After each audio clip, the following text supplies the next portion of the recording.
श्री परमात्मने नमः। ऋग्वेदीय सौभाग्य लक्ष्म्योपनिषद प्रथम खंड। श्री महालक्ष्मी जी का श्री सूक्त के अनुसार ध्यान, न्यास, पूजन और यंत्र की विधि। हरि ओम। एक समय देवताओं ने भगवान आदि नारायण से कहा, भगवान हमारे लिए सौभाग्य लक्ष्मी विद्या का उपदेश कीजिए। भगवान ने कहा, बहुत अच्छा, आप सब देवगण एकाग्रचित्त होकर सुने। जो स्थूल, सूक्ष्म एवं कारण रूप तीनों अवस्थाओं से परे तुरीय स्वरूपा हैं, नहीं तुरीय से भी अतीत अर्थात निर्गुण स्वरूपा हैं, सबसे बढ़कर उत्कट अर्थात भयंकर रूप वाली हैं, तथा जो सभी मंत्रों को आसन बनाकर उन पर विराजमान हैं, पीठों और उपपीठों में प्रतिष्ठित देवताओं से आवृत हैं, चार भुजाओं से युक्त हैं, उन श्री अर्थात लक्ष्मी देवी का इत्यादि श्री सूक्त की 5-10 ऋचाओं द्वारा ध्यान करें।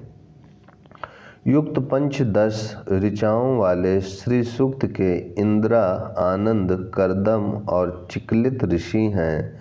श्री अर्थात इंद्रा प्रथम मंत्र की ऋषि हैं तथा आनंद, कर्दम और चिक्लित शेष 14 मंत्रों के दृष्टा हैं। ये तीनों इंद्रा लक्ष्मी के पुत्र हैं। आदि प्रथम 3 ऋचाओं का अनुष्ठुप छंद है। इस ऋचा का बृहति छंद है। उसके आगे की 2 ऋचाओं का त्रिष्टुप छंद है। उनसे अगले 8 मंत्रों का अनुष्टुप छंद है।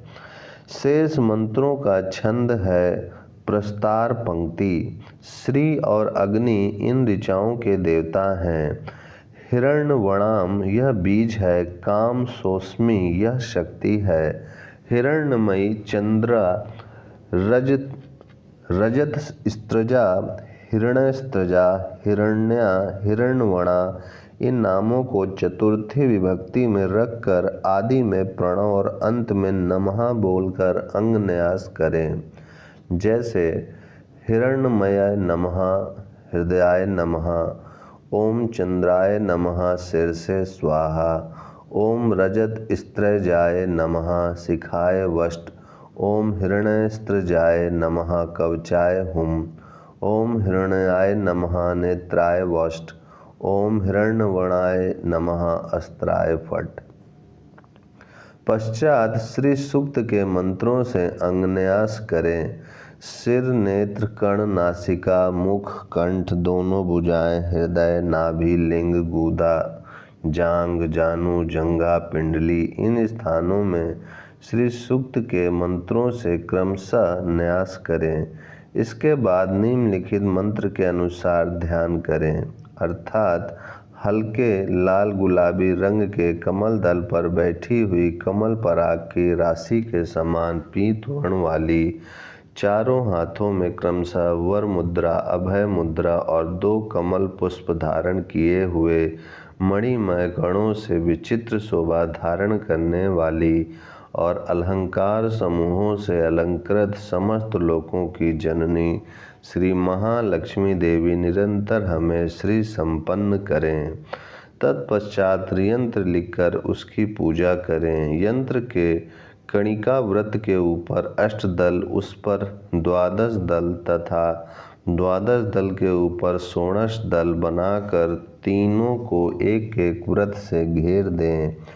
पीठ कणिका अर्थात बीज कोश के भीतर साध्य कार्य सहित श्री बीज श्रीम को लिखें।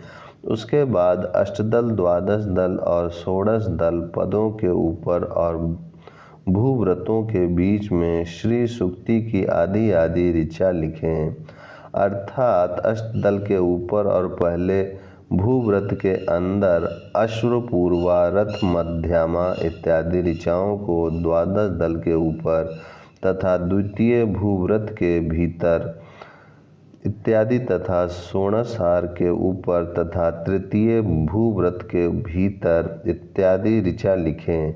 उसके बाहर निभ्रूव्रत में यह सूची प्रयतो भूत्वा इत्यादि फलश्रुति रूप ऋचा को लिखकर षोडशार के मध्य और ऊपर आकार से सकार तक मात्र का वर्णों को लिखें। क्रम यह है कि प्रत्येक सकार पर्यंत दल में दो दो व्यंजन वर्ण तथा प्रत्येक दल के ऊपर भूवृत्त के नीचे क्रमशः आकार आदि 16 स्वर वर्णों को लिखें। इस प्रकार द्वादश दल के दो दो दलों के पार्श्वों में क्रमशः ऐं ह्रीं श्रीं क्लीं स्त्रय जगत प्रसूतये नमः ये अक्षर लिखें तथा द्वादश दल के दलों में ह्रीं श्रीं क्लीं इन बीजों को दो दो करके लिखें। फिर भूवृत्त के नीचे अष्टदल के कमल के दो दो दलों के पार्श्वों क्रमशः ह और छ लिखें। अष्टदल के दलों में आ, ई, उ और री अनुस्वर सहित लिखकर षटकोण में श्रीं ह्रीं क्लीं बीजों को क्रमशः दो दो बार लिखें और प्रणव द्वारा षटकोणों को घेर दें। सबके ऊपर निभूर्वृत्त में वसिंग युक्त त्वरिता बीज के साथ श्री बीज को लिखें। इस प्रकार 10 अंगों वाला श्री चक्र अर्थात प्रणव षटकोण भूवृत्त एवं अष्टदल भूवृत्त, द्वादश दल भूवृत्त, षोडश दल भूवृत्त एवं निर्भूवृत्त बनाएं। ओम शांति शांति शांति।